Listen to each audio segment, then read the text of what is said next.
Hello, welcome to Salt and Light Canning. I'm Jessica, and we're not canning. I just wanted to give you a little bit of a garden update. You know, it's a busy time of year and we're gardening. This is my potato plants, very exciting. I have never grown potatoes, but I think they're doing good. They look like potatoes are supposed to look. They're starting to get their flowers, which means that they are setting potatoes. It's very exciting. Now, I know I mentioned on my last garden video that we were doing something different this year, and we were crop sharing with some of our neighbors.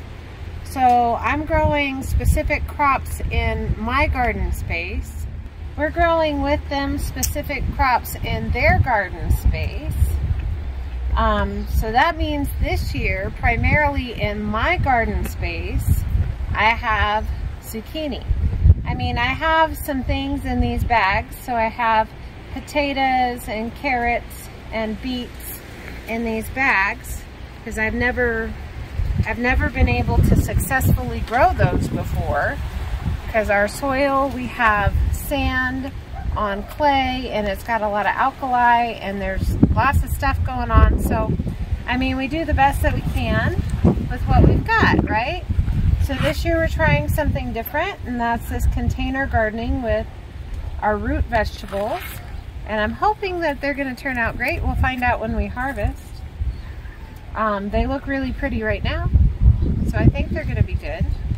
So like I said, primarily in my garden space, we're growing zucchini. I use zucchini in so many recipes, and I mean, we like zucchini, okay? But like one of my husband's favorite things that I can is zucchini relish.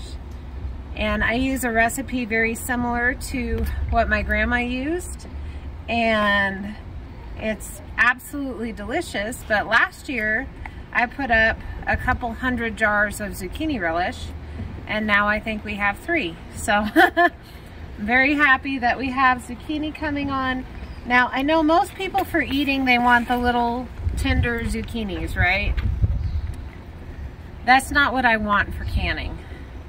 I want the big zucchinis, like to the point where they're starting to get a little bit tough.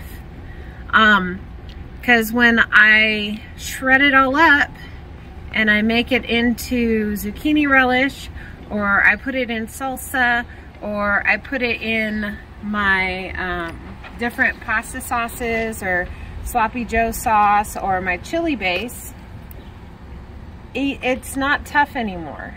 And I'm getting my time's worth of my zucchini harvest, because one zucchini can lend me 6 cups of zucchini, and that's worth it to me.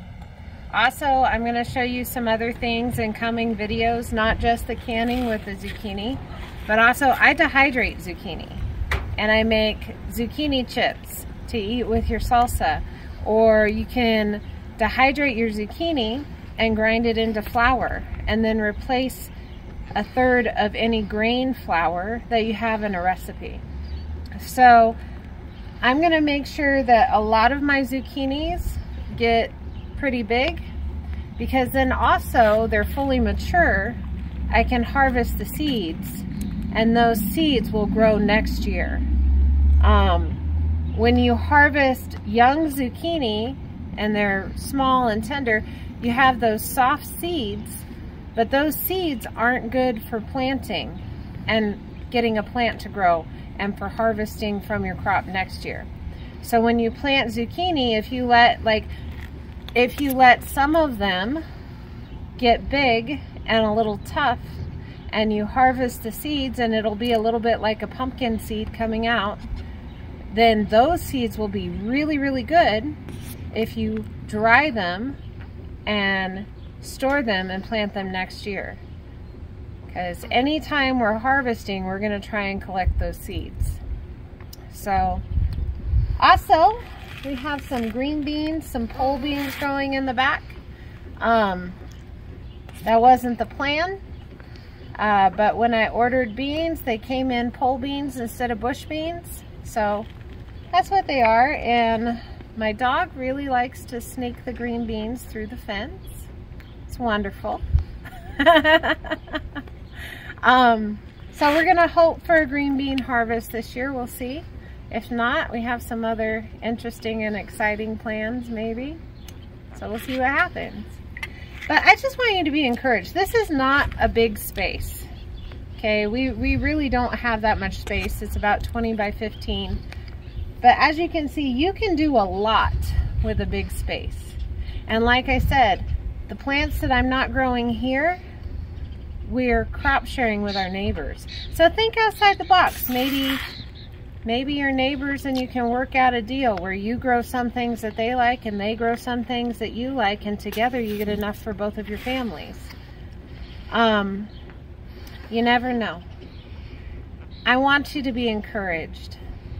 Know that you're loved and be a blessing to someone else.